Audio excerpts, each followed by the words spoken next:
Freedom Blues and American Soul by Knial Piper. Part 1. Freedom Blues. 1864. Some things are just so evil, so sinister, that luck and prayer are never enough. It was the most dangerous thing they had ever encountered. It had been a long many months of murder, insanity, rape, blasphemy, and violence. A blue moon lit the wild flowers in the marshland that night. They decided to end the terror. A dark sky beset the Mississippi Delta. A group of 10 men in dusty overalls and weathered boots marched down a cobbled road carrying a burlap bag. One of the men with no teeth held the ties of the bag and pulled it and its contents across the main street cobbles. A trail of blood stained the path. From inside the small bag, a small boy had been haphazardly tied at his wrist and his ankles. He was bound and gagged. A large majority of the townfolk had spent hours beating the 6-year-old boy into unconsciousness.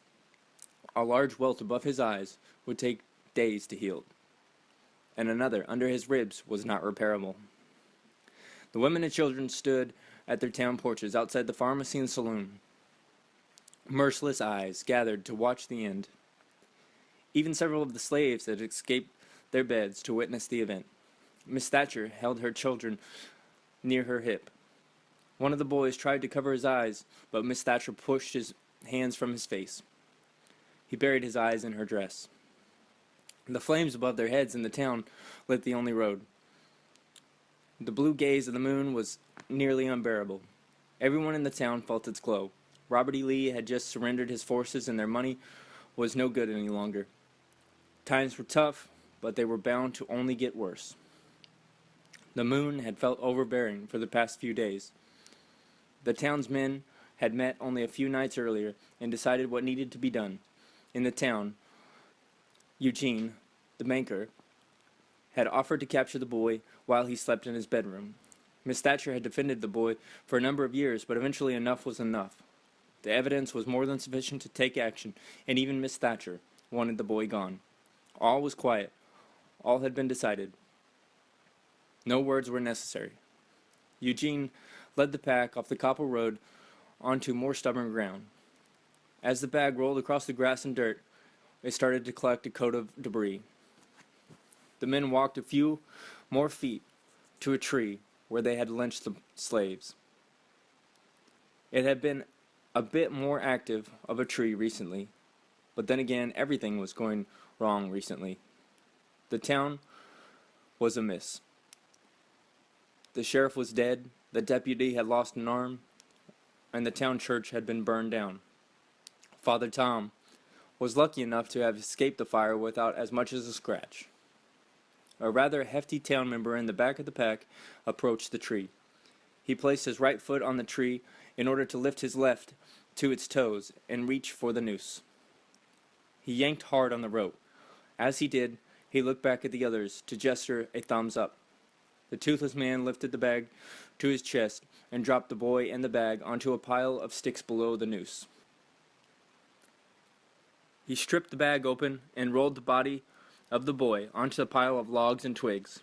The boy's body was badly damaged, and even though the sticks were only reopening wounds and creating new ones, no one showed any mercy. Not a tear was shed. The man looked the boy over and then back at the group. His shadow blocked out the moon's light. The toothless man and his hefty comrades loosened the knot and lifted the boy's body. Suddenly, the boy's eyes opened, and a look of shock took him. "What are you doing? What's going on?" the boy asked, with sincere concern in his eyes. Father Tom held his hand to his chest and bowed his head to let the men know they were doing the right thing. No one said anything. The heavy-set man held the boy's body as the boy began to squirm about in his grip. 2 men from the pack rushed over to help secure the boy. "What have I done? I promise I'll fix it. What have I done? Please!" The boy began to cry and scream and pout. His prepubescent voice was especially annoying. "Daddy, where is my father? He would not let this." The boy began to cry hysterically. His father had not decided to attend. While he knew what needed to happen, he could not bear to see his son tortured, beaten, and burned. It was bad enough that he had learned what his son was, or at least what his son had become. He could not additionally bear participation or the memories that might follow. The boy's cries were cut short as the noose was placed around his neck, and the men quickly dropped the body. A swift and firm crack flew through the air. Even the folks, nearly a half-mile back, could hear the glorious sound. The boy's eyelids fell loose. The men stepped down from the pile of brush and away from the tree as they lit a match and set the pile on fire. His small body swayed back and forth under the glow of the moon. The fire slowly grew from a gentle flame to a violent inferno. The blaze engulfed the adolescent's body. All eyes watched eagerly as the flesh melted and fell from the boy's undeveloped and now blackened muscles. As his eyelids began to droop down past his cheekbones, his gooey eyeballs began to squirm about in his head. The pupils contracted and immediately focused on the leaves above his dangling body. His jaw dropped and a terrible sound vibrated from the thing's throat. A piercing sound drew the entire town's attention. Slipping through the smell of burned flesh and hair, the pitch caused everyone nearby to bend at their knees and clasp their ears with their hands. The sound rang for a few seconds before fading below the unpleasant odor and smoke. The town rose to their feet and looked at each other to confirm they had all experienced the same events. No one knew what to say, so no one said anything. The moon began to dim. Virgil Kane, Chapter 1. The road was especially hot that day, under the Georgia sun. Savannah was 30 miles ahead, and the remaining accomplishments of the past 23 years were at his back. His eyes rested heavy on the coming traffic, while a backpack full of clothes and miscellaneous items rested lightly on his shirtless back. A lonely straggler is all he was now. Once he had been something others were proud of. Now he was something he was proud of. He was happy, he thought. He had nothing to lose. He felt free from troubles with the wind against his face. Thoughts like these kept his mind in good company. The particular stretch of highway felt unusually long. It might have been because the pine trees had disappeared, or it might have been the fact that no driver had been willing to pick his tired legs off the road for the past 5.5 miles. 3 days. That was how long it had taken him to travel this far. 3 days of heat. 3 days of highway. 3 days of a sinking feeling in his gut. A sinking feeling that reminded him of everything he had abandoned. Yet it felt liberating, and so he carried on. He felt a bit regretful that he had not packed an extra pair of shoes, as he knew his were soon to disappear on the surface of the road. The gas and debris had built dark soot on his shoes and cloudy black rings around the bottom of his jeans. He had packed an extra pair of jeans, but the seemingly worn pair he now wore was bound to last until Key West. The St. Louis Cardinals t-shirt he wore around his back belt was graying of dirt and worn of its color, but he had always enjoyed the shirt's casual appearance.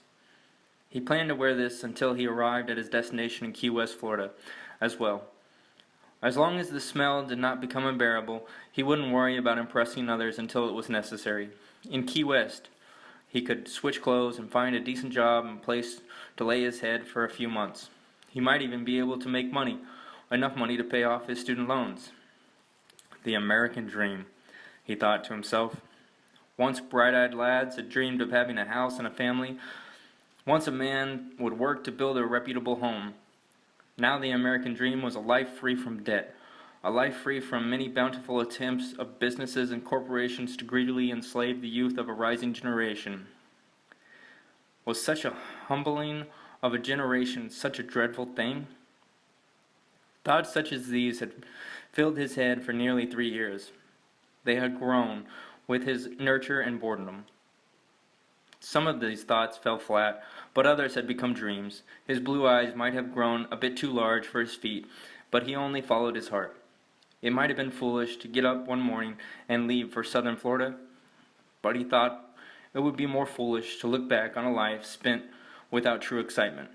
So he took the advice of his elders, who told him to follow his heart. He could only pray it would lead him the right way. There had been plenty of people in his life who told him to stay, a number of great friends and caring family members who threatened to tie him down and insulted him for leaving. He knew they were only looking out for him, but sometimes the soul only knows what's good for its own existence. He couldn't help be a little jealous of a soul who could settle down and care for the path of other souls. He was a free spirit. He reached in his pocket to grab his out-of-date iPhone 4, handed down to him from his mother. He still had service. They hadn't cut him off yet. Even after ignoring their phone calls for 3 days now, his mother and father held on to the hope he would come to his senses and return to school. He turned off the phone and stuffed it into his back pocket. He needed to save the battery until he could find a rest stop or a fast food restaurant to charge it again. From the looks of the endless highway in front of him, his luck of resting soon seemed rather slim. Nearly 30 miles passed, and the road had gone strangely quiet. The heat rising from the surrounding greenery felt oddly uncomfortable. Over the hills in the distance, under the distorted air, sitting on top of the concrete, a small gray figure came into view. The figure cut through the steam, and a gray sports car emerged. A Porsche 913 Spider. The sports car sped furiously down the road and the open strip of highway.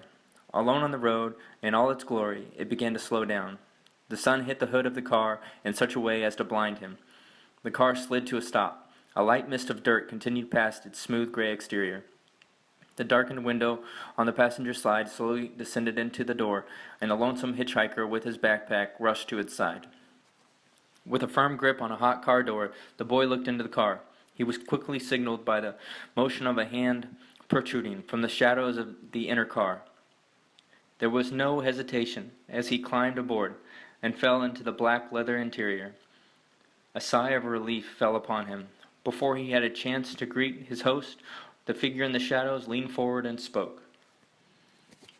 Part 2, Chapter 1. "The name is Virgil Kane. Damn good to meet you," the driver said as he extended a long, courteous hand out to his newfound passenger. "Milo Harrison," he responded as he shook the man's hand. His handshake was cold and firm. "I have to say you're quite brave to be out here hitchhiking rides from random strangers. You're lucky I picked you up. You just never know what kind of freaks are out there, eh?" he said as he tilted his head and raised his baby blue eyes to meet a group of blonde hairs that had fallen from his head. "Well, I sure do appreciate it," Miles said as he examined the man carefully. Virgil was an attractive man, maybe 27 years old.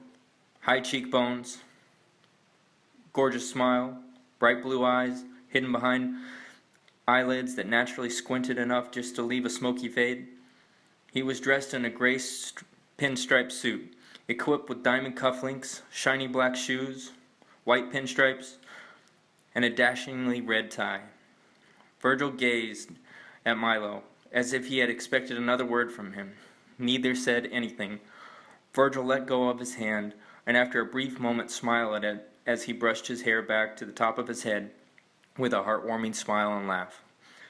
"Well, let's do this. Where are you headed, Milo Harrison?" "Key West, so anywhere south." Milo tried to finish his sentence, but an overly excited Virgil interrupted him.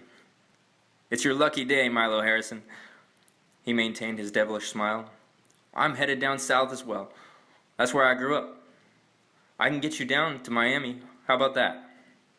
Then you and I can split ways. I just need to make a few stops along the way. Sound good, Milo Harrison?" He gazed at Milo with the same smoky stare. "Works for me," Milo said hesitantly. He was beginning to find it slightly aggravating that the man continued to use his full name. But there was no reason to complain. The man offered to take him all the way to Miami. This would be perfect.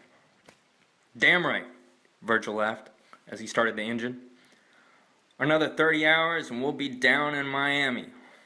Fasten up. This beast knows how to rock and rumble." Virgil's grin slowly faded to a mere smirk as the engine shook and the whole car settled to a smooth vibration as it hit the asphalt. In less than a few seconds, they were flying down the highway. This has been a small excerpt of Freedom Blues and American Soul. Freedom Blues and American Soul is a fascinating first novel, a millennial's take on Catcher in the Rye, by a 23-year-old writer. Set in Florida, it is a mercilessly disturbing and thought-provoking portrait of 21st century America. A law student, Milo, hitches a ride with Virgil, a mysterious man of questionable origins. As Milo seeks answers to questions of purpose in his life, he meets a manic-depressive movie star, a hopeless one-eyed guitarist, and the most beautiful woman in the world. Milo's trip quickly dives into a hurricane of supernatural woes.